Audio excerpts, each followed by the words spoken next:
Good afternoon, good morning, good evening, wherever you are tuning in all across the globe. On behalf of the American Education Research Association, Research Focus on Education and Sport Special Interest Group, we are delighted to welcome you to our first webinar of the 2025 year and this spring semester. We are excited to welcome Pam Seidenman, who will be presenting on gender equity, college sports, and how to maximize the equity and athletics disclosure database. We are very fortunate for her to share her expertise, and I am happy as your SIG chair, Dr. Joseph Cooper, professor of sport leadership and administration at the University of Massachusetts, Boston, to welcome you here. And I'll pass it to my colleague, Dr. Kirsten Heckstrom.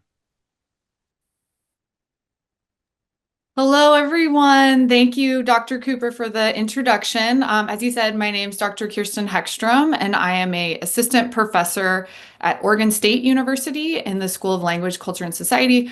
And I'm also the research focus in sport and education from the ARA conference. I am your secretary and treasurer. So thank you for being here. If you're part of our ARA community or part of our bigger sports and education community, we are thrilled to present this webinar with you. I think the timing could not be better, as there's a lot of interest in Title IX generally right now with this presidential transition and what might be happening, as well as lots of changes afoot within college sports. So we are going to be bringing an expert to you to help us think about really tangible ways we can be applying our policies that are already in place to help support girls and women across the sport and education pipelines and opportunities. I also want to say just a little background about Pamela before I turn it over to you all.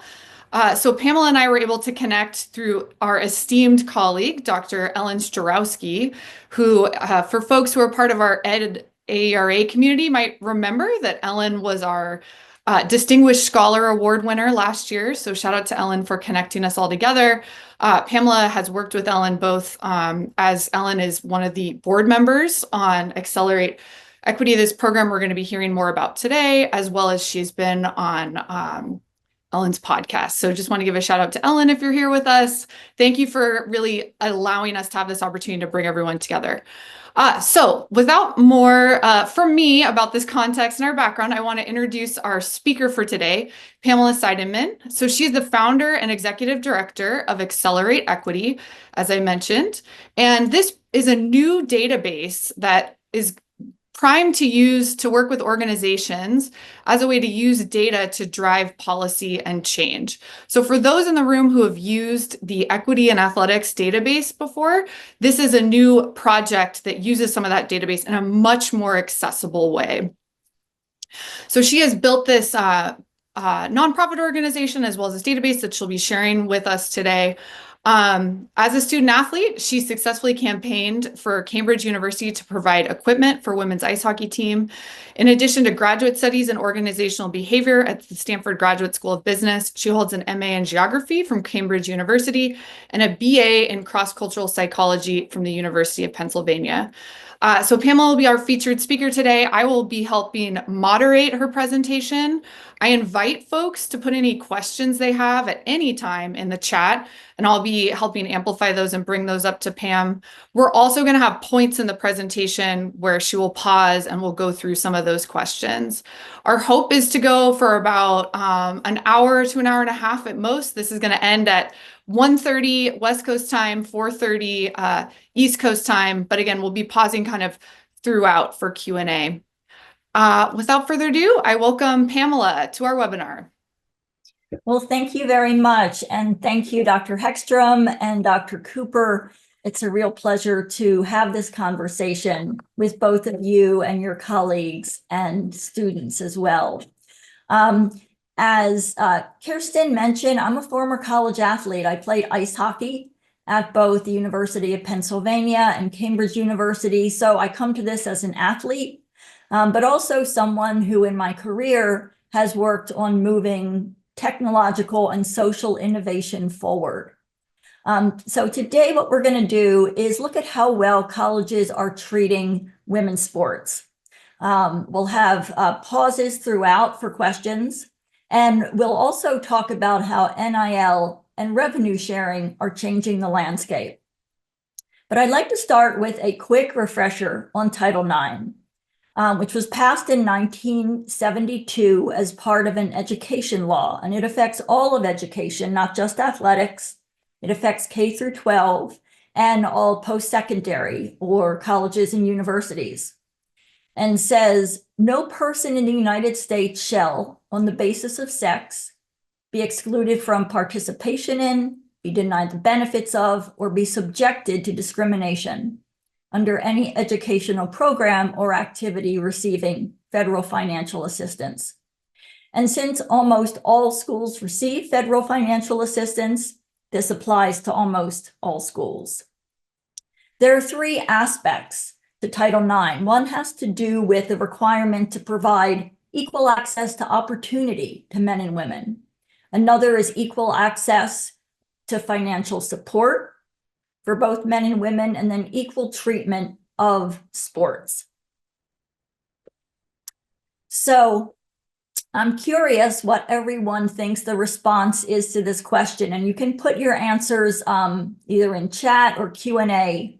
What percentage of all colleges and universities do you think are providing equal treatment to women's sports? I'll pause a minute to let you go ahead and enter your answer. So if you had asked me this question 3 years ago, I would have said, well, 90%, 95% of all colleges are in compliance because the law has been in existence for 50 years. And I'm someone who follows women's sports, and I've never heard anything to the contrary. Well, I would have been very wrong.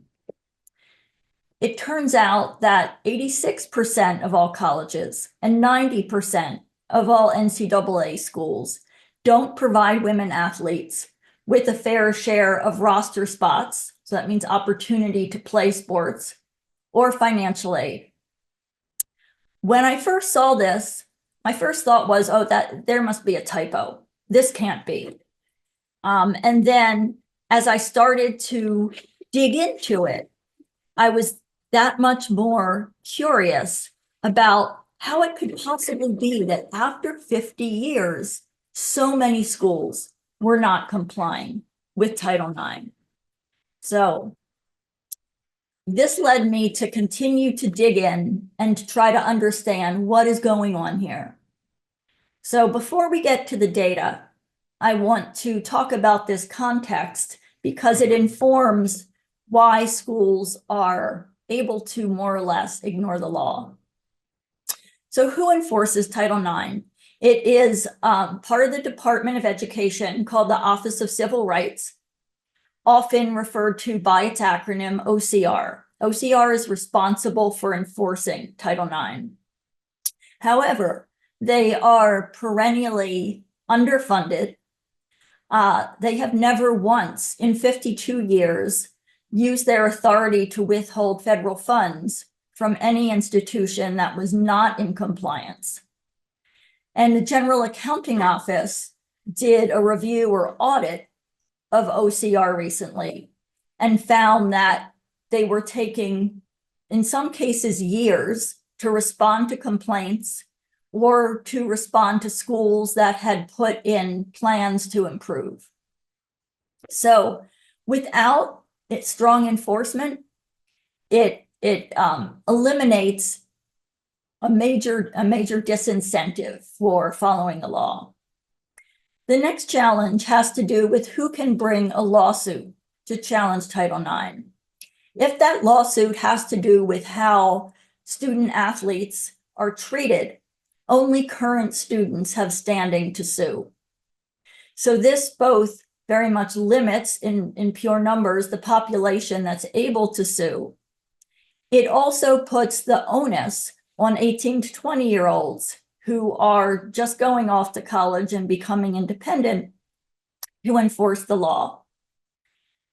And many students don't have the bandwidth, the interest, the capacity. They're just trying to get through school, they may have a job, and if they're athletes, they also have those commitments.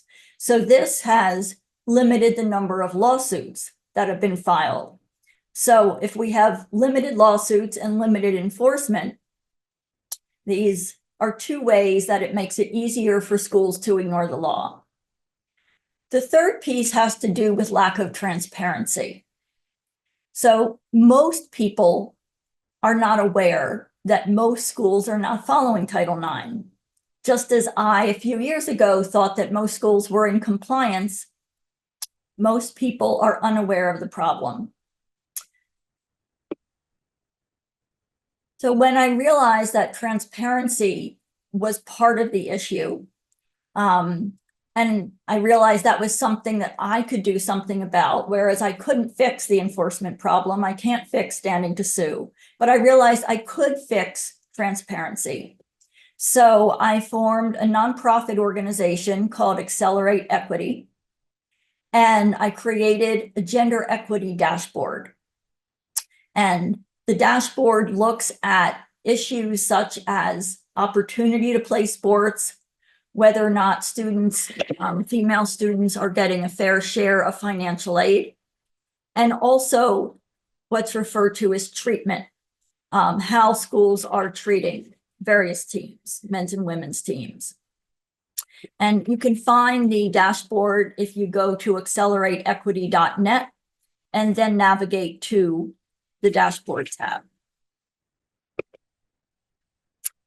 The dashboard is possible because of an amendment to Title IX that was passed in 1994. And that's called the Equity in Athletics Disclosure Act, often referred to as EADA.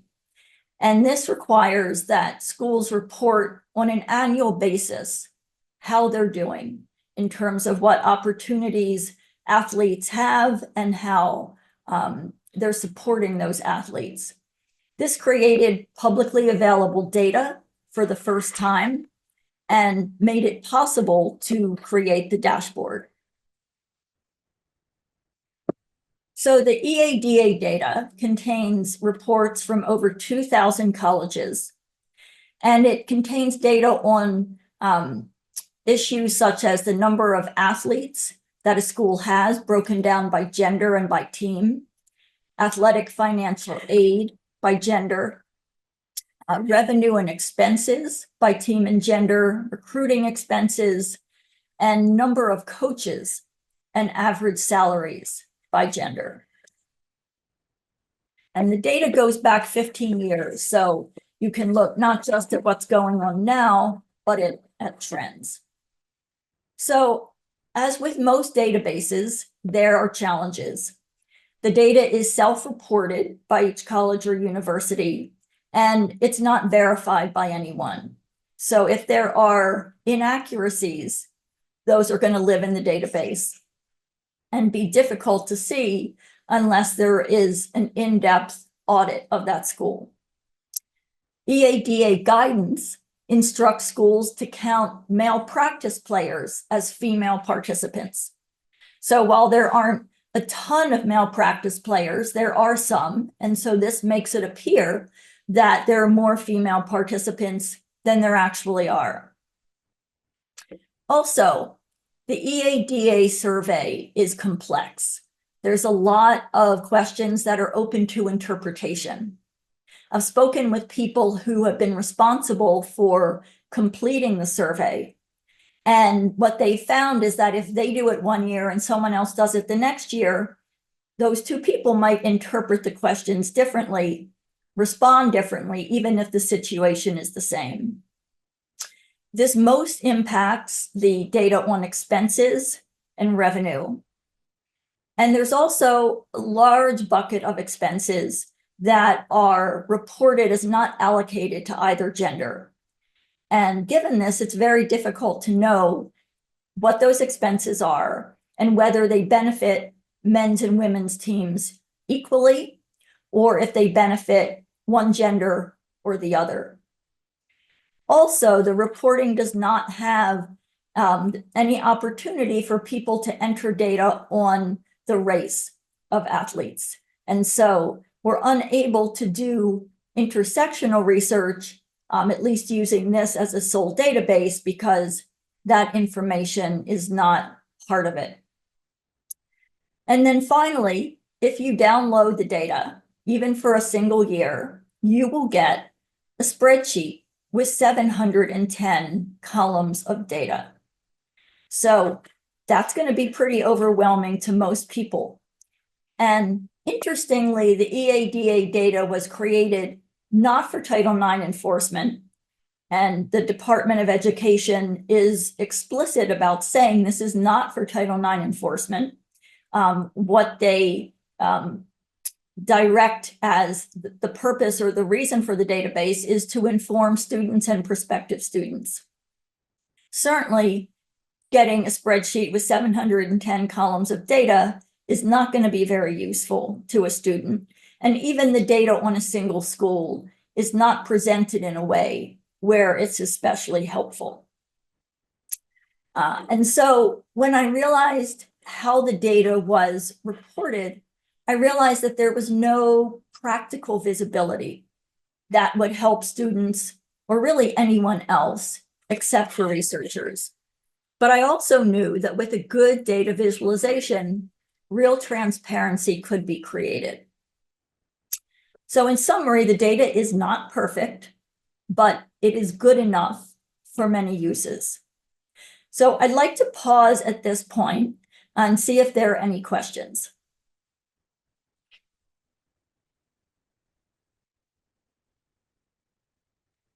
Okay, not hearing any. Great. So let's take a look and let's see how various colleges are doing. So this is a screenshot from the Accelerate Equity, Gender Equity Dashboard. And what we're looking at here are all 2,000 schools reporting.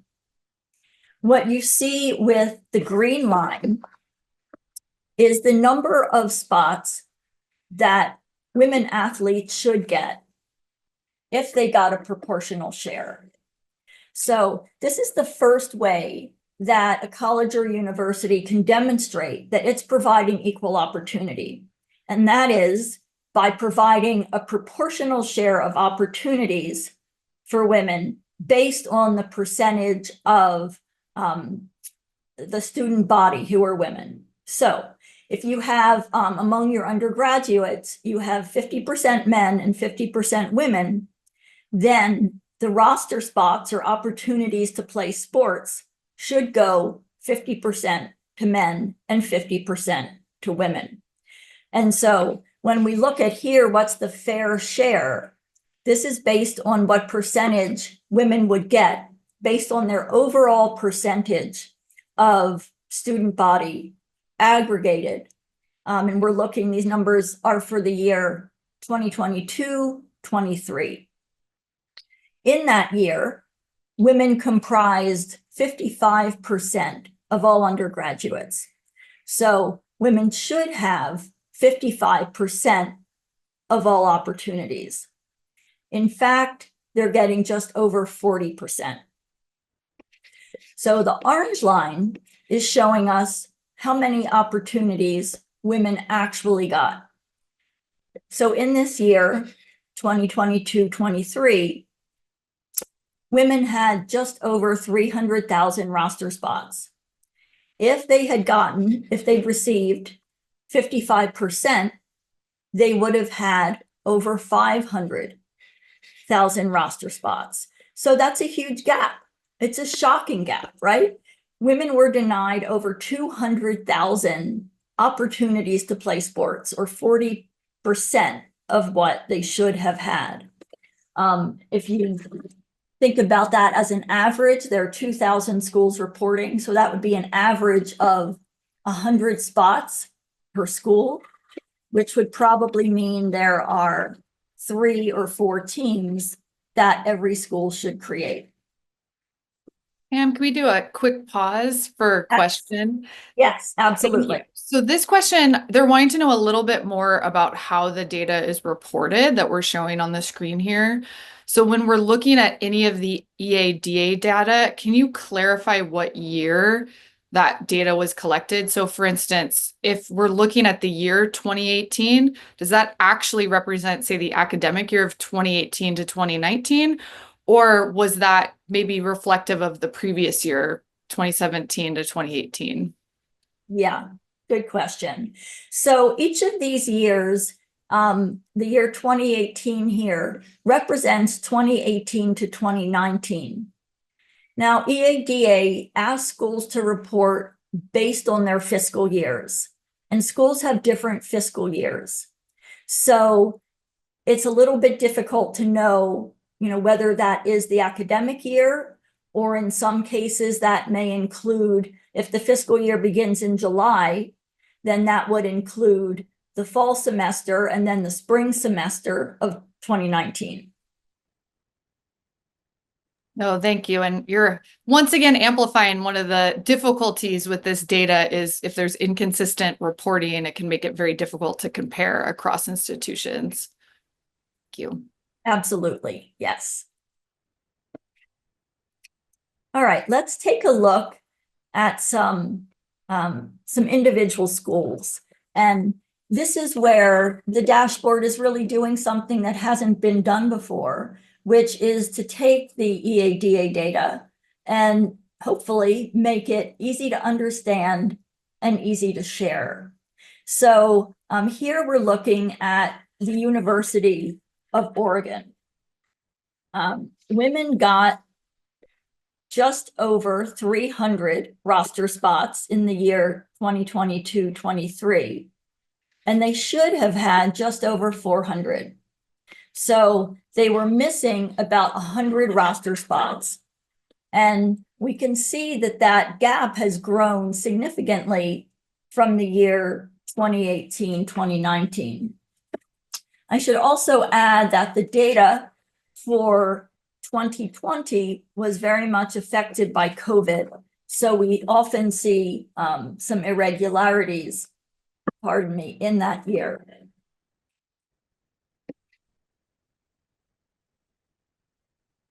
Here's another school. This is Oregon State. Again, we're looking, the orange line is showing us actual spots on teams. The green line is showing us the minimum that women needed to receive to get a fair share. And so at Oregon State, women have been getting slightly more than their fair share over time. And it's possible that in some cases, if women are getting much more than their fair share, that men might not be getting their fair share. Rosters can adjust over time, year to year. Enrollment can be different in terms of the gender composition year to year. So we can expect minor variations, but we shouldn't see the sort of huge gaps that we saw for previous schools. So the second way that a school can demonstrate that it is meeting the need to provide equal opportunity is to show that it is improving continuously over time in getting closer to offering proportional opportunities. So here again, we're looking at all 2,000 schools that have reported. And just by eyeballing this, we can see that the gap over here at 2022-23 appears to be larger than the gap here. And in fact, it is.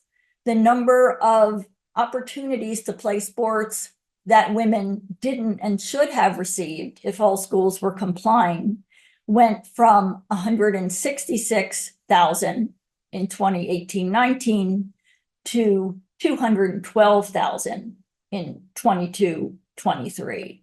So in aggregate, schools are not improving. Now let's drill down and take a look at some specific schools. This is Texas Christian University. And here we see that the number of spots has really increased. The number of missing spots has really increased significantly, and it's pretty much doubled. It's gone from 148 missing spots to 300 missing spots over this time period. So Texas Christian would certainly not be able to make the argument that they are improving toward offering proportional opportunity to men and women. The third way that a school can demonstrate that it is offering equal opportunity is to assert that it is meeting the needs and interests of all students. This was written into the law because there was concern when it was passed in 1972 that there wouldn't be enough women who wanted to play sports or who were capable of playing sports. This is also a loophole in compliance in that schools don't report on how they are determining this. They don't need to report anything on the EADA form that demonstrates that they are meeting the needs of all students. This comes up if there's a complaint filed to OCR or if there's a lawsuit.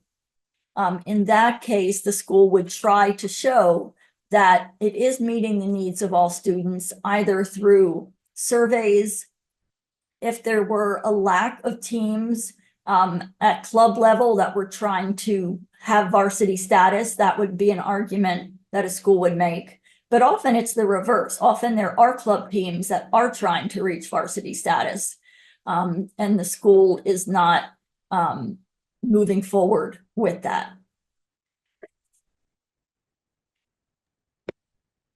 Pam, just another good point to pause since you brought up types of sports teams. We have a question in the chat asking the perennial issue of whether football is currently counted in Title IX data, and perhaps maybe kind of asking the question of should football be counted in the Title IX data.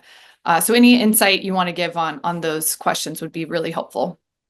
Yes, happy to do that. And there have been challenges on this very issue. I forget if they were in the 80s or 90s, where some people suggested that football should not be included. But other folks said, you know, this law is intended to make sure that male students and female students get equal opportunity. And in that context, it doesn't make sense to exempt a certain sport. So football is included, and I believe it should continue to be included because providing opportunities to play football, providing financial aid, all of those are benefits that are available to male students. And so female students should have similar number of opportunities to participate and similar financial aid.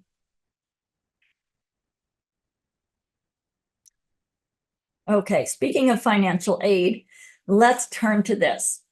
So the second part of Title IX has to do with the athletic financial support or aid that schools provide in aggregate to their male athletes and their female athletes.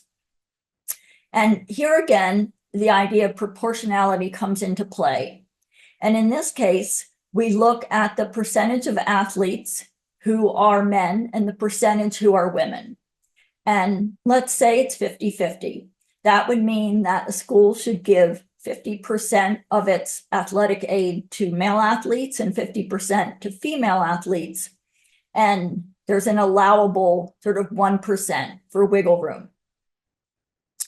What we're looking at here, and again, we're looking at all 2,000 schools that are reporting, though I should note that there are many schools that don't give athletic financial support. All of the Division III schools do not, the Ivy League does not, and there are other schools that don't. But among those that do, we see that the goal in providing proportional aid based on the percentage of women athletes in aggregate would be just over 2 billion. So these numbers are all in thousands, so it would be slightly over 2 billion. And the actual aid that women students are getting is a little more than that. It's 2.15 billion. Men's actual aid, which is the gray dot, is just under 2.6 billion. So you can look at this and say, well, this is great. Women are getting more than the minimum they need. Fine, no problem, in aggregate at least. But if you think about the fact that women are getting so many fewer opportunities to play, right? We took a look and we saw that women are missing out in the most recent data year on over 200,000 opportunities to play. The fact that they're getting a little bit more, or they're meeting the aid requirement, is really only happening because there are so many fewer female athletes than there should be.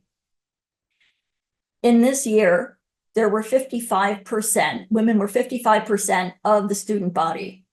So if they had proportional opportunity, they would be 55% of the athletes, and they would be getting 55% of the aid. And so they would be getting more aid than men currently are, which we can see is not the case. And in this year, male athletes received 439 million more in aid than female athletes. Do we have time to pause for one more question? Absolutely. And thanks attendees. I'm loving these questions. Please keep them coming. So this is a multi-part question. I think it'll be really helpful to the audience. So can you first start by explaining under Title IX what it means to be classified maybe as a varsity sport versus a club sport?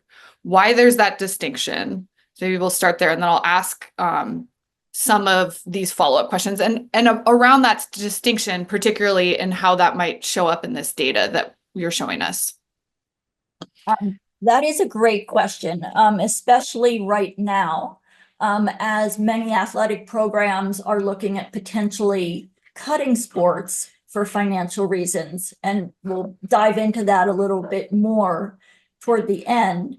But basically, what's considered a varsity or intercollegiate sport is, in the case of NCAA schools, those schools are participating in a sport that the NCAA recognizes and for which there's a championship.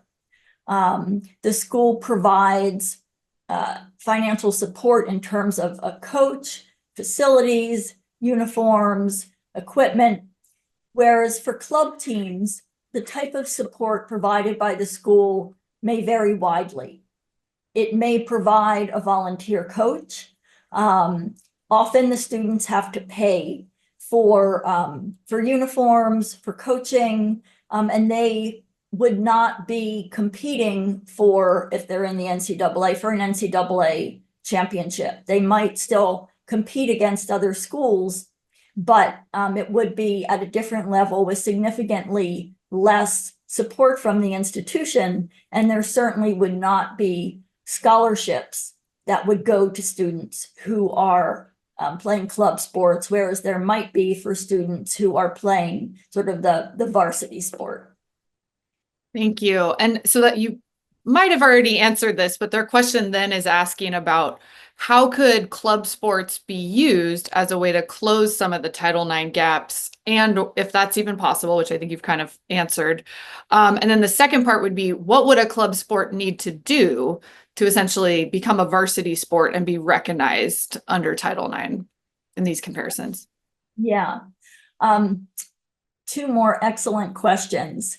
So in cases where there are athletes at a school that are interested in playing a sport that the school does not offer at the varsity level, playing it at a club level is the next best thing. And then if that school is not offering women enough opportunity to play, that club could go to the administration and say, hey, we've been playing as a club sport, we're well organized, we would like to become a varsity sport. There isn't or I should say, the process for what would happen next would depend on the school. Hopefully, the school would be open to a conversation and would talk about a path to move from a club sport to a varsity sport. However, in cases where schools feel that they just don't have the resources, they're likely to reject that request. So where there are club teams, that is a great place to begin to close the gap. But whether or not schools are open to that is going to be a case-by-case issue or decision. Thank you. Okay, so we're going to look at a couple examples. This is Central Michigan University. So what do we see here? We see that for women to get proportional aid, they should be getting just over $3.2 million. But they only got 2.65 million. So what they actually get is the orange dot. What they should be getting is this green dot.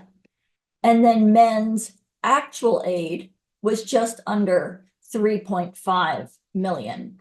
And so in this case of Central Michigan, women should have had 54% of athletic aid because they were 54% of the athletes at this school, but they only got 44%. So if a woman at this school wanted to address this, she might go to the administration or, maybe beginning with the athletic director and say, hey, it looks like Central Michigan University, you need to do more to be in compliance. And hopefully the school would say, oh gosh, we didn't realize this. Yes, we will try to do better. Or that student could work with others to find a lawyer. Sometimes just having a lawyer write a letter to the school makes a difference. But often these schools may not themselves fully understand their obligations, and they may push back. But this is a school that is, really out of compliance by a lot, which is unfortunate to see. So this is a very different looking example. Here we're looking at George Washington University. And so we see the Title IX goal for women, the green dot, is just over 8 million in aid. And women got slightly more than that. Men got much less. They got 4.3 million. So why is this? Why is the men's aid so much lower here? Well, it's because at George Washington, 63% of all students are women, 65% of the athletes are women, and 65% of the athletic aid then went to women. So they have many fewer male athletes, which is why the amount that men are getting in this case is much lower. So the third part of Title IX has to do with equal treatment. And this relates to a bucket of topics such as equipment and supplies, when competition is scheduled, when practice is scheduled, locker rooms, practice facilities, housing, dining, medical treatment, travel. This isn't a complete list, but it gives you a sense of the many issues, topics that fall under this list. Sometimes it's called the laundry list. And what the law says is that schools need to provide equivalent quality of services and benefits to men's teams and then in aggregate to women's teams. It does not mean that the school needs to spend the same amount on both, but that the quality of services and benefits provided are similar. So it's perfectly fine for a school to spend, say, more on football uniforms than on swimsuits, right? They're just naturally different costs as long as the quality is similar. But if the men's training table has steak and the women's training table has hot dogs or hamburgers, that's not equivalent quality, and that would be a violation. The challenge with understanding whether or not a school is providing equal treatment is that you pretty much have to do an on-the-ground audit and actually look at the locker rooms, look at the practice facilities, look at the scheduling to understand whether or not there's compliance. And of course, doing that kind of audit is very time and labor intensive. So generally, it only happens if there is a lawsuit or a complaint. However, we can look at two pieces of data from EADA as somewhat of proxies for equal treatment. And the first is total spending. So total spending includes coaches' salaries, scholarships, travel, uniforms, equipment, per diem, pretty much everything. And schools report what they spend on women's teams, what they spend on men's teams. They also report this other category that I mentioned earlier, which is expenses not allocated to any team. An example of that would be the athletic director's salary goes in that not allocated to any team. But who knows whether the athletic director is spending his or her time more or less equally supporting men's and women's teams, or if that individual is spending all of their time on a couple men's teams or a couple women's teams. We just don't know. However, looking at this spending that is allocated to women's and men's teams, we see in aggregate that spending on women was 5.8 billion, whereas spending for men was a little bit less than double. It was 10.9 billion. And so among these expenses that are allocated to men's and women's teams, only 35% of what was spent goes to women. If schools were providing equivalent quality and benefits, we would expect these expenses for men's and women's teams to be closer to being even. It's a little bit hard to imagine that women are getting the full equal benefits if there's this disparity. So here we have the school where Professor Cooper is, University of Massachusetts, Boston, and they are doing much better here on total spending. You can see that women's total spending is maybe just a little bit behind men's total spending. And then we have another proxy, or actually an aspect of treatment, which is recruiting. This is one of the few areas that the EADA data is broken out into a useful category. And so here we're looking at recruiting expenses in aggregate, and only 28% of all recruiting dollars were spent for women's teams. So even though there are fewer women athletes, there may be in aggregate of all athletes, 44% are women. Only 28% of the expenses for recruiting are going to women's teams. So a pretty clear disparity here. If we look at Gonzaga, we see here they're doing much better. They are spending nearly the same amount on women's recruiting as men's recruiting. But I should point out that for Gonzaga, they have more women athletes than male athletes. They have 196 women, 180 men. So this probably should have the orange bar being higher, but at least it's better than many of the other cases. Let me pause here and ask if there are any questions. So we don't have an open one, but I have a question that might kind of follow up on the football one we were asked earlier. Have you looked at these really big disparities in expenses, especially I'm thinking about recruiting, and if there are variations on, say, schools that have football teams versus schools that don't? So maybe to summarize or say that a little better, do we see kind of bigger Title IX violations potentially at schools with football teams versus schools that don't have football teams?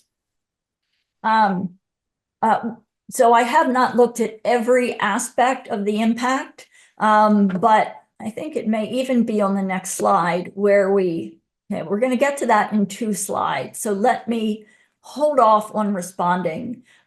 We do see differences is the short answer. What I want to talk about now is research on gender equity and college athletics. There are, some sort of first level questions that the EADA data can be used for instance, looking at how compliance differs by NCAA division, non-double NCAA schools, 2-year colleges, similarly schools with football, schools that don't have football. Are there similarities among schools that do the best or do the worst? I recently did an analysis of 68 schools in the Power Four. And I found that of those 68, 18 of them offer a proportional number of roster spots to women. Of those 18, 12 of them previously faced a lawsuit or OCR complaint related to athletics.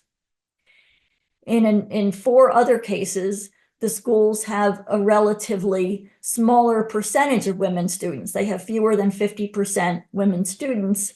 So it's a bit easier to meet proportional opportunity. So that accounts for 16 of the 18, which makes me wonder if you were to do this analysis with a broader group of schools, what percentage of the schools in compliance are in compliance because they faced a lawsuit or OCR complaint. But I'd also be interested at this point to hear other either questions or ideas for research that could be done on equity in college athletics, whether it's using the EADA data or other sources of data.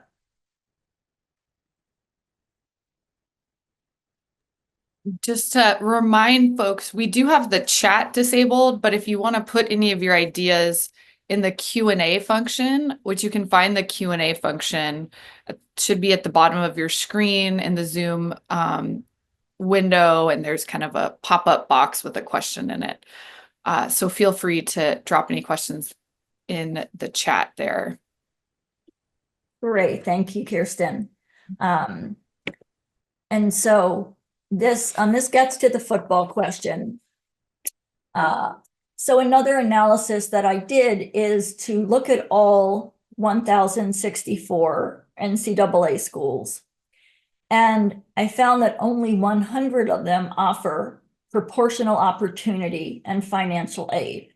So that's slightly less than 10%. And as we've discussed, it's impossible to know of those 10% how many of them are offering fair treatment, because that would require going to each school and doing an audit. But of those 100 that do comply, 65% have no football program. So it certainly can be easier for a school to comply if they don't have a football program because those rosters are so large.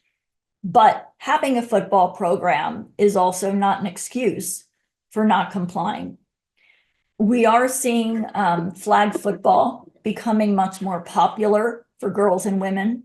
And it's possible that if that takes off, that may lead to very large rosters and opportunities for women to help balance.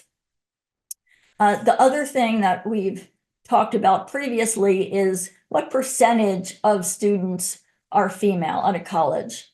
And what I found in terms of looking at these 100 schools that meet the opportunity and financial aid requirements is that a full 61 of them 61 of them have under 50% women students. Of those, 28% have under 40% women students. And then there are some colleges that have very high percentages of women students and also seem good at making sure that their needs are met. In this 100, for instance, 7 have over 90% women students. So I think more research that looked at breakdowns in the demographics of students and how this impacts Title IX could be very interesting. So we had a quick question in the chat that I think relates to what you're showing on the screen. So they're wondering, so earlier you were talking about the comparisons you did looking at Power 4. So they just want to clarify that you have done these comparisons outside of the Power 4, which again, yes, I think we see that there, that for those who aren't as seeped in the athletic world, these Power 4 conferences are considered kind of the ones with the largest football programs, the most money resourced, et cetera. So just want to amplify to that question that Pam is doing these comparisons beyond those largest programs. But I think the second part of this question is a good one to kind of dig into a little bit, which is, essentially if we're seeing schools that have more money and resources, so the Power 4 is seen as the ones with the largest athletic budgets, the assumption might be that these schools are more apt to comply with Title IX because they have more money and funding to do so. So in general, when you've looked within the Power 4, are we seeing better rates of compliance than maybe outside the Power 4? Yeah, well, that's a good question. And I don't have the precise stats on that. I have looked at that, and they're actually not doing better. And some of that is because in the Power 4, there is so much money driving media rights around often football, that schools will just pour money into football at the expense of other opportunities. But I agree with the person raising the question that these schools really are, because they are so well resourced, in the best position to offer fair opportunity. Thank you. We have a couple more questions. One is going to be on the House settlement. So I just want to call attention to that question asker, that we are going to get to the House settlement. So maybe we'll ask that when you're at that part of the presentation. The third question is, I think, again, looking back to those kind of smaller schools and or different sports comparisons that we were just talking about. So they're asking, is there a reason why some schools like BU, so Boston University, only have softball but no men's baseball? So a question around essentially, do you need sport to sport equivalent, or how those decisions are being made? And then it's related to, again, how revenue that might be attached to certain sports might be factoring in why certain schools are picking to host some sports versus others when they're making kind of those Title IX comparisons. And I'll stop there and maybe get to the last part of the question, depending on how you answer that first part. Great, thank you. So what schools need to do is provide gender equity for across all men's programs compared to across all women's programs. So even if a school had men's and women's soccer and maybe treated them differently, but all the women's programs in aggregate were treated the same as the men's programs in aggregate, that would be fine. Why a school might have softball and not baseball can relate to the schools trying to have an equal number of opportunities. And if so many of the opportunities on the men's side go to football, that means that the school may not be able to offer more opportunities to men in other sports in order to get that balance between what they're offering to men and to women. Often people have blamed Title IX for the cutting of men's sports. But what research has shown is that when men's sports are cut, Usually that money goes to support football and men's basketball. In terms of how much revenue the sport brings in. So this has no impact on Title IX obligations. A sport could bring in no revenue, a sport could bring in a ton of revenue, but the school is still supposed to, and according to the law, is obligated to provide same opportunities to men's students as to women's students. We'll talk in a little bit about sort of the reality of this and how revenue is impacting decisions. Oh, thank you, Pam. So the second part of that question, the first part I can answer and then I'll bring it over to you. But the question asker is raising a really good point or complication to this universe of Title IX compliance in athletics, which is that conferences, so athletic conferences, both the regional or what once was regional, like the Pacific Coast Conference, conferences can have sport minimums and requirements. So you have to have X number of sports and these types of sports in order to be a member. So that's really important for schools to look at when they're in a certain conference, what those are. And then the NCAA also has minimum sport requirements. So just wanted, if there's anything else you want to say about that, Pam, about how schools have to be thinking about that in Title IX compliance. And then the second part of their question is also an interesting one, which is, if there's any advice on schools kind of thinking about what are their strengths in terms of where to think about a sport and how that might differentiate them from other ones in the area. So they bring up the example that it seems as if, Boston College has really decided they don't want to compete against Boston University, apparently.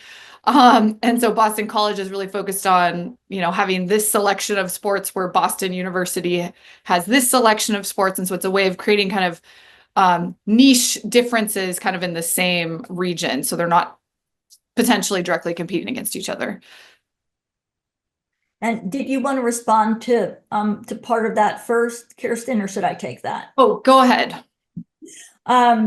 Yeah, so it's true that schools do need to provide at each level of Division I, II, and III. The NCAA mandates a certain number of sports, and then there are certain minimums for the conferences, but that need not be or need not interfere with the school complying with Title IX.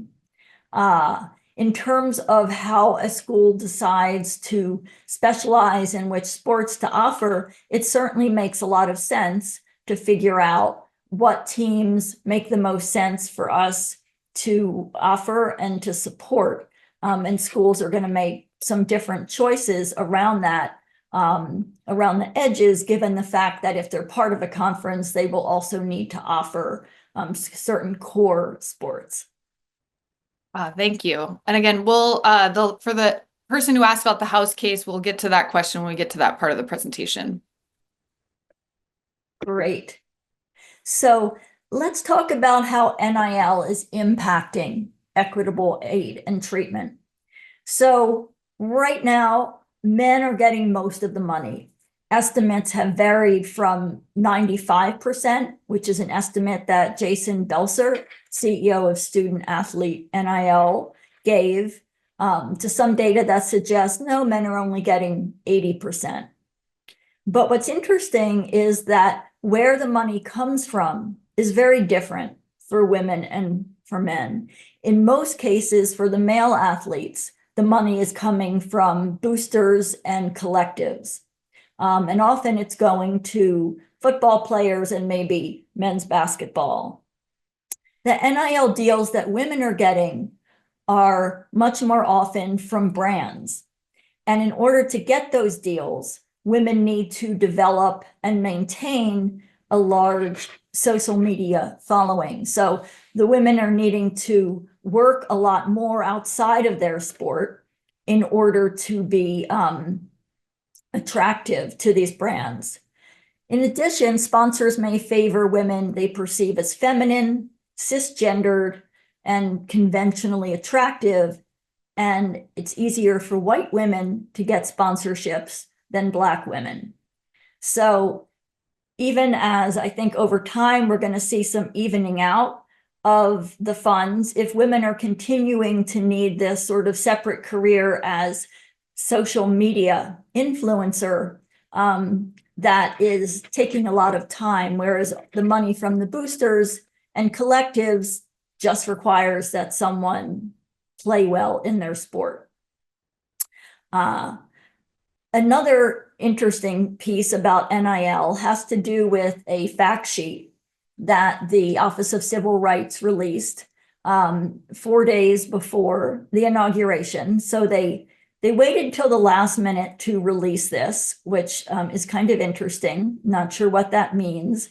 But the fact sheet, which I should say is not binding and which could be disregarded by the current administration, described how the Office of Civil Rights would look at NIL in evaluating a school to see if it was following Title IX.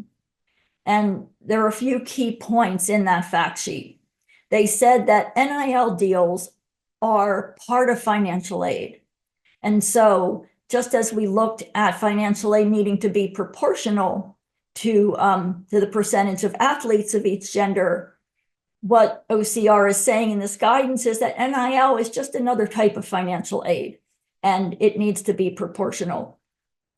If this is upheld, if this becomes something that schools do, it's going to have a huge difference on how on the amount of NIL money that schools channel to women versus at those schools that may disregard this. The OCR also said that in cases where the NIL deal doesn't have to do with the college directly, it's a third party giving money to a student, that is not considered financial aid. However, if that creates a disparity in benefits, then that could violate Title IX. And this relates to the way Title IX has been looked at in terms of donors giving money to schools over time. OCR has said, you may have donors that give to your football team, your basketball team, that's great. But that money, even coming in from the outside, does not relieve you of the obligation to treat your athletes equitably.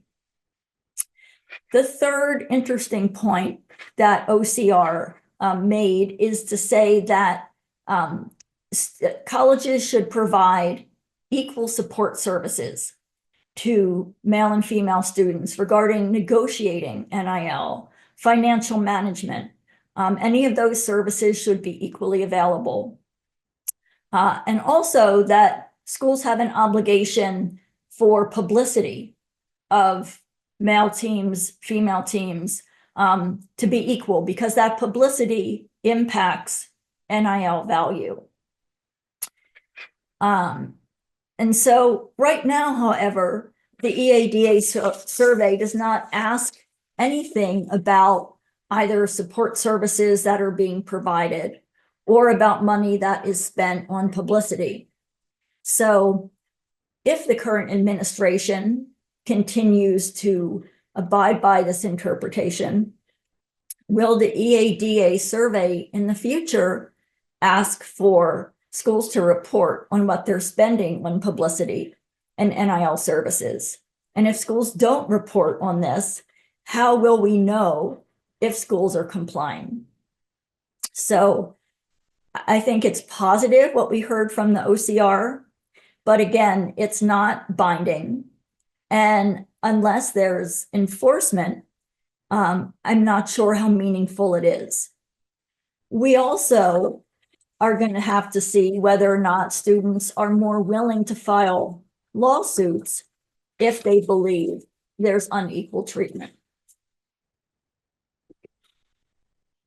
So revenue sharing. So this relates to the House versus NCAA settlement, which currently has preliminary approval from the judge. It is supposed to receive final approval in April, and if approved, would go into effect July 1st. And the settlement basically gives D1 schools the ability to share around $20 million per year with athletes. A school can opt out of this, but schools that want to be competitive and to attract the best talent are going to need to participate. So where will this $20 million a year come from? Many ADs have suggested that they will either need to cut many women's and men's teams or tier them, by which they mean that those sports might look a lot more like a club sport. There might be fewer coaches, a lot less money for travel. There might be other ways in which the benefits that athletes in those tiered sports get are much less. When it comes to NIL back pay, and by this I'm talking about money that athletes from 2016 until now are entitled to, the settlement currently says that 75% will go to football, 10% to men's basketball, 5% to women's basketball, and the rest for everyone else. Will this be challenged in court? We don't know yet. And to what extent will schools try to use this as a reason or a precedent for continuing to give more money to male athletes versus treating distributions in line with the recent OCR guidance? So no surprise here. We've got a lot of questions to dig into. I think just if you can start by explaining just your professional opinion, if this House settlement seems to violate Title IX on its face. That's kind of one question. And then a follow-up to that is if schools are, let's say, continuing what was laid out for the back pay, so giving 75% of NIL monies to football, is that a Title IX violation? And then we got some more questions. Okay.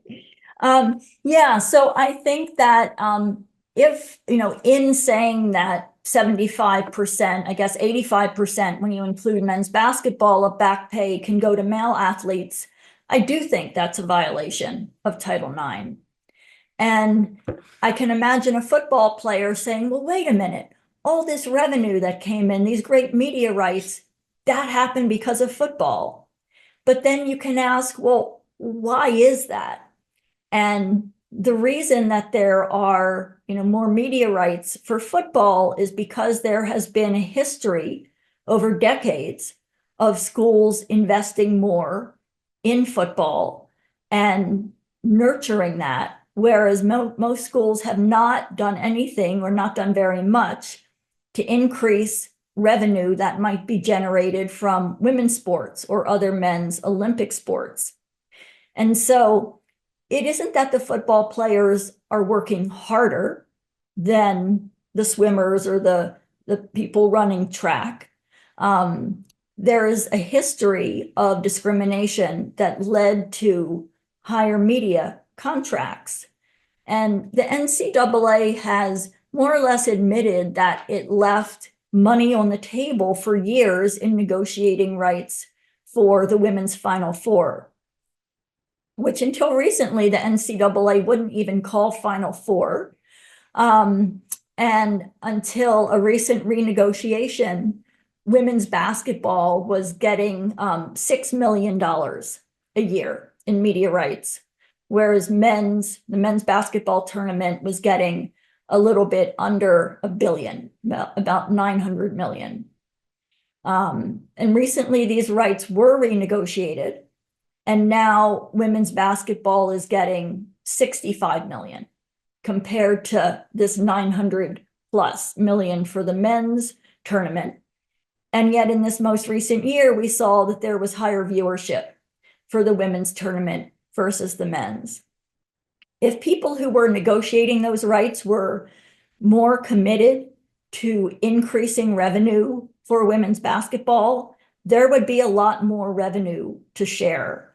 And if schools had invested in more of their sports, aside from just men's basketball and football, and tried to build up those sports as revenue sports, there would be much greater evenness across the board.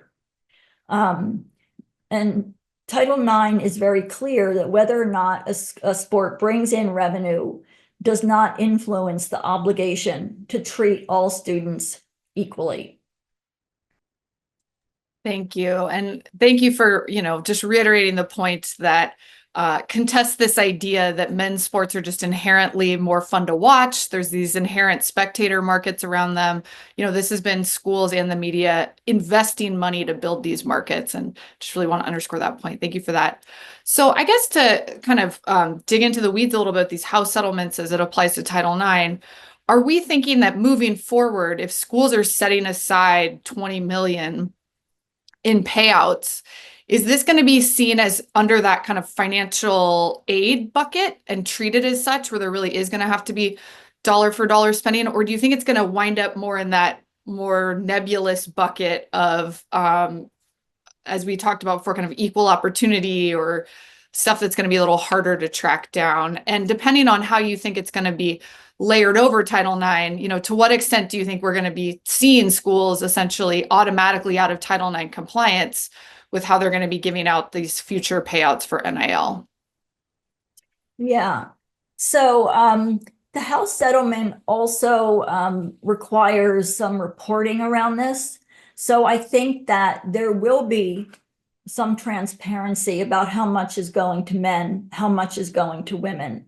And so I don't think schools are going to be able to hide this 20 million, these payouts in some generic bucket of expenses. And so I think some schools are going to follow proportionality, and I think some other schools are not, and they're going to give a lot more to their football players and maybe men's basketball players. And then the question is, how soon will we see lawsuits challenging those decisions on either side, really? And I think there will be lawsuits, at least challenging those schools that are giving most of the money to the football players. Whether or not there are going to be lawsuits challenging schools that are sharing the money proportionally is harder to say. Thank you. So one last question. It's not directly related to house, but it's still in the general vein of how schools are spending money. So this person asks about the rise of football-only facilities. So the fact that these are facilities that are earmarked just for the football team, i.e. these big mega stadiums where other athletes probably aren't using any of those resources. And obviously these are the most expensive facilities, not only attached to athletics, but in many cases for a campus to have to take on those capital projects. So to what extent do we think kind of the rise of these facility projects is leading to some of these just gross inequities in funding and treatment of women? And or how do schools even navigate that? So how do you try to build an equivalent facility that supports women's sports if they don't have the same need as those kind of mega stadiums do? Yeah. No, I think that's an interesting question, and it also gets to the expense side of the ledger. Traditionally in athletics, schools have not necessarily paid as much attention to expenses, especially for sports that they consider marquee, such as football. And so, if a mega stadium is being built for football and it's football only, I guess I would question, why does it need to be football only? Probably the football team is not there 24/7, 365, right? Why can't that be shared with other sports that are, maybe in a different season? And then, there certainly is a need for many women's facilities to be upgraded. And we see schools that are building new softball stadiums, but they probably wouldn't be as large as a mega football stadium. But again, I think if a school's going to invest that much money, it only makes sense to figure out how to better use that facility, either for private purposes to get some funding in, or for other athletic teams so that that facility is better used. Thank you. Okay, that's all of our questions for now, so feel free to continue on. Thank you. So I want to loop back toward what any of us, each of us can do to help move forward gender equity. On the Accelerate Equity website, there are suggestions for how you as an individual can promote gender equity in sports. And I created the gender equity dashboard on the assumption that if more people see the inequity and the scale of the inequity at various schools, the more quickly it's going to be addressed. So the information is easy to share with others. And on the Accelerate Equity website, there is a tab, Promote Equity, that talks about and shows how you can share the data. So I would encourage everyone to share data on your school. Also, if you see gross inequities at your school, another path would be to reach out to student journalists who are often looking for stories so that those student journalists can dig in and do some investigation and see what's going on. But there are other suggestions for actions that students and that alumni can take. And then finally, I want to talk about the Revenue Project, which is a side project that I'm launching because of where college sports is right now, and because the whole conversation is really around revenue. And so the goal of the Revenue Project is to prove that women's college sports can generate significant revenue if they get investment and publicity. And maybe they won't be net positive, I make a profit, but maybe they can be self-sufficient. Maybe they can pay for most of their expenses. And most colleges and universities have not looked at how to do this. And often there's been the assumption that people don't want to watch women's sports. But what we're seeing in professional women's sports is that there is tremendous interest on the part of sponsors and viewers. And so if we're seeing all that growth in women's pro sports, perhaps we could see an increase, pardon me, in revenue generation for women's college sports. So I'm very interested as I begin this work in understanding what it might take to convince practitioners in athletic departments for their school to invest more in women's sports. I'm also very eager to find programs that can serve as examples where a school is investing and a women's sport is increasing their revenue and either paying for itself or coming close to that. So I would very much welcome anyone to reach out who's interested in the Revenue Project. Here are the web address, email, and if you're inclined, please follow us on LinkedIn. We're Accelerate Equity. At Blue Sky, we're Accelerate Equity. It's been a real pleasure to have this conversation, and happy to take any other questions.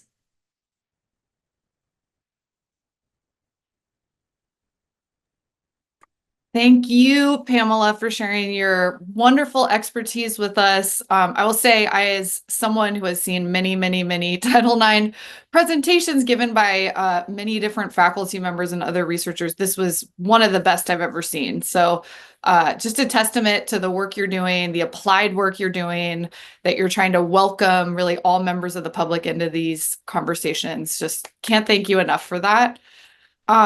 We didn't have a question in the chat, but it was a share out from one of my colleagues here at Oregon State, Dr. Natalie Rooney, that I just wanted to highlight. This was one of the ways schools could be or if folks are looking for maybe a model exemplar of how to imagine a new football stadium project, Oregon State University has their welcome center embedded within their football stadium. So this is where it was a project done with the Office of Admissions and New Student Recruitment. And so a really interesting partnership between kind of the main campus as well as athletics. And I will spare all the details. She's the expert and explain it all, but she had some ideas there in the chat. So again, I think one thing I want to amplify to this group is everything we have been talking about has been looking kind of within athletics of how to have that parity across men's and women's programs. But I think it's opening that bigger question of ideally athletics should be giving back to the larger campus community too. And that can be another way to be more expansive in how we're not just trying to meet whatever the minimum letter of the law is, but really having those more larger visionary generative ideas about how to keep those ties between athletics and the larger university. I'm not seeing any other questions so far in the chat, but folks, we still do have 10 minutes left. If you have other questions, please feel free to drop them in and we can ask them of Pam. I also wanted to add that some schools are looking at public-private partnerships for developing new facilities and looking at how they can be multi-use, so that they bring people to the area throughout the day and evening. So is there a way to combine housing and commercial and athletic facilities? And so, this is the sort of creative thinking that helps with financing and can also be very helpful for economic development if you have people who are in an area 24/7.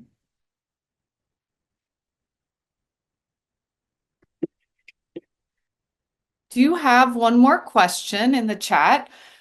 And this has been a long time issue with Title IX. So feel free, Pam, to give us a little context in answering this question. So the question is asking essentially, what is this legal expectation around the fact that we sort of just ask students to bring lawsuits against universities? So kind of where does that come from? And as a way of ensuring compliance. So this was mentioned a couple times. And then essentially, how do students even find access to these attorneys that could bring these cases? Are there resources for folks to do that? Yeah, no, that's a great question.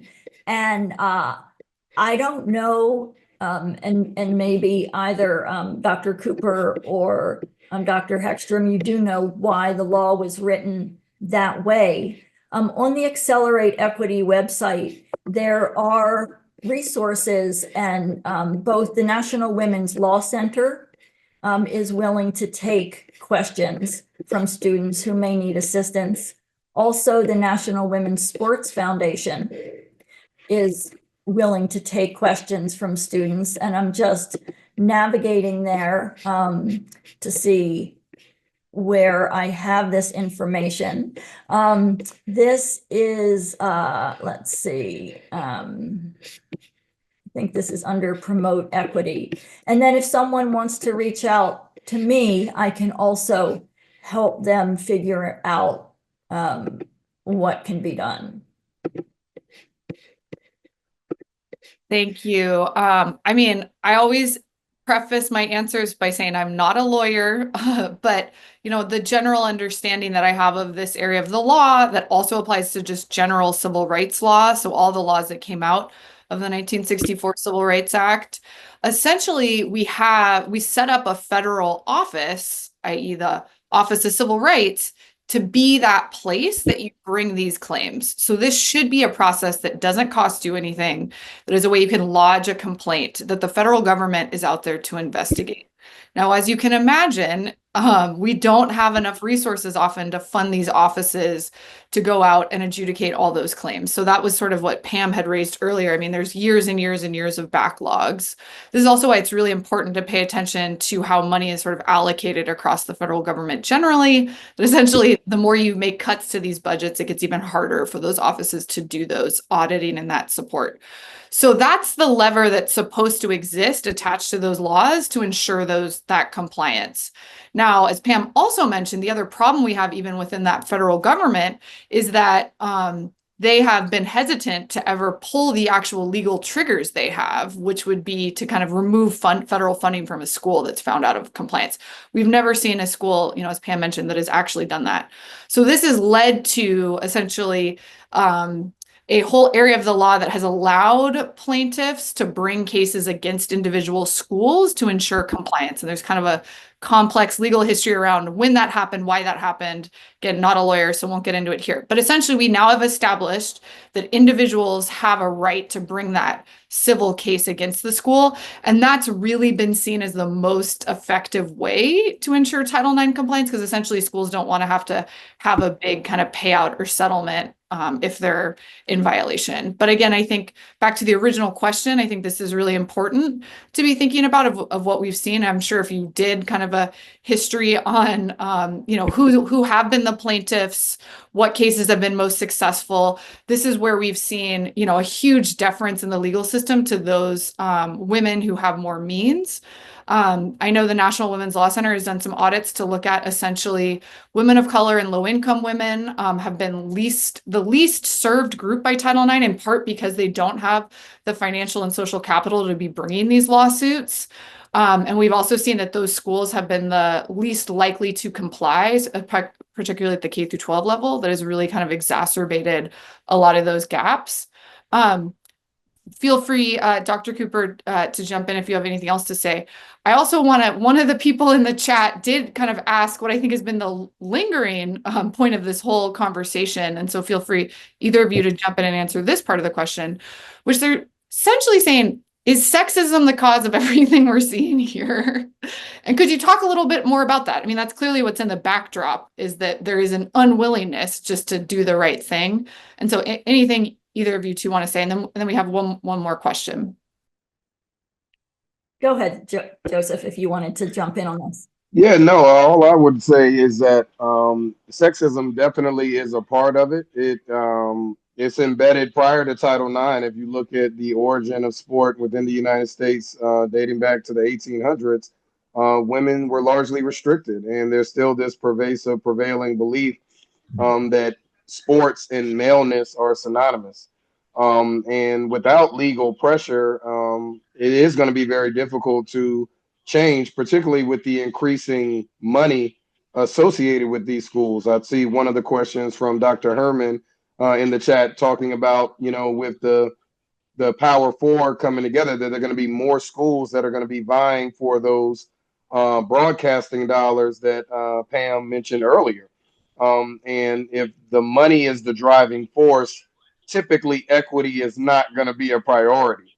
So I think there has to continue to be organizing, mobilization, and legal pressure to hold these institutions accountable, particularly based on their educational mission. So not only to the spirit of Title IX as an administration, but also to the mission that these universities espouse. I mean, all of these universities have Title IX and Office of Civil Rights on their campuses. And I think webinars like this, educating students, faculty, and community members about the laws that they can have access to leverage for more equity is really important. So Pam said it best in terms of increasing transparency is critically important. And for all of us as scholars, being engaged, doing engaged scholarship.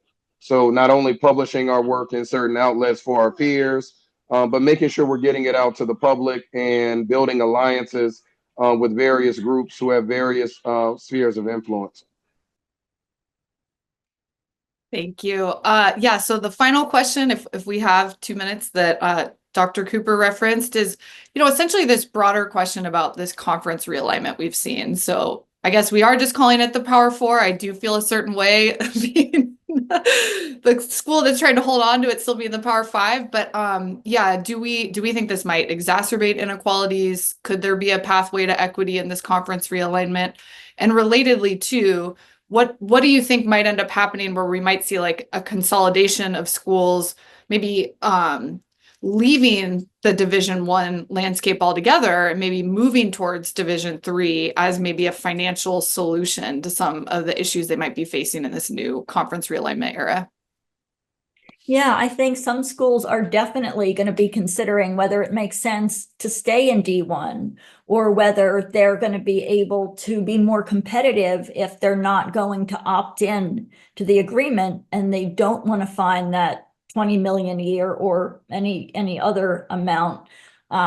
So I think we're going to see that. In terms of how conference realignment is likely to impact whether or not schools are following Title IX, I think the main drivers are really somewhat aside of what conference a school is in. And it really has to do with the commitment, not just of the athletic director, but of the president and of the trustees or the board of governors to treat all students equally. And that's really flowing down from the president and the trustees. That's where it needs to begin. And the athletic director needs to understand that there is a desire for that institution to treat all students equally. Well, thank you. Wonderful answer to that question and to all the questions that you answered throughout the presentation. Thank you for being flexible and allowing us to interrupt your presentation at different points. Thank you to everyone who was here and asking such thoughtful and informed questions. I think it really elevated the webinar. So appreciate that you were an engaged audience and that you were here for us today and to meet with Pamela. If you haven't already, definitely check out the chat. Both Pam and I have put in a lot of links today of what we were talking about. So be sure to do that before you leave. And I'll turn it over to Dr. Cooper for any final closing remarks about the SIG. Thank you, Dr. Heckstrom. Thank you again, Pam. This was phenomenal. Thank you for all the attendees. We will be sure to send out a recording for all of you to use for educational purposes. Please be sure to check out accelerateequity.net. It's great. It's a great resource, and we hope that many of you consider consulting with Pam and her team for various projects to advance gender equity in sport. We would like to cordially invite all of you to be a part of our SIG, our special interest group. The American Education Research Association is the largest professional education association in North America. And we have over 20,000 members total, various institutions across the United States as well as in Canada. We also are research focused on education and sport. This year, we'll be celebrating our 25th anniversary. So we want to give a special shout out to Dr. Eddie Como and Dr. C. Keith Harrison, who were the founders of our special interest group. So at this year's conference, we will be doing a commemoration for 25 years of the research focus on education and sport. If you are interested in joining, please feel free to reach out to us. We have our Gmail, aerarfes@gmail.com. And then you can also reach out to me and Dr. Heckstrom directly. I'm Dr. Joseph N. Cooper at UMass Boston, and Dr. Heckstrom is at Oregon State University. So we also want to acknowledge Dr. Zini Afogbu, who is a part of our executive board as well as program chair, and she is at Santa Clara University. So thank you all again for attending our webinar. Thank you, Pam. This was phenomenal. Thank you, Dr. Heckstrom, for your excellent moderation. And I also want to thank the UMass Boston information technology staff for your tremendous hard work in setting up this webinar for us and making sure all the technical logistics were intact. So hope everybody has a great afternoon. We encourage you to keep up the good fight. Gender equity is important regardless of any administration, and we all have work to do. So let's work together to advance gender equity in all of our efforts across the K through 20 educational pathway, but also in professional sports as well. So have a great afternoon, everybody.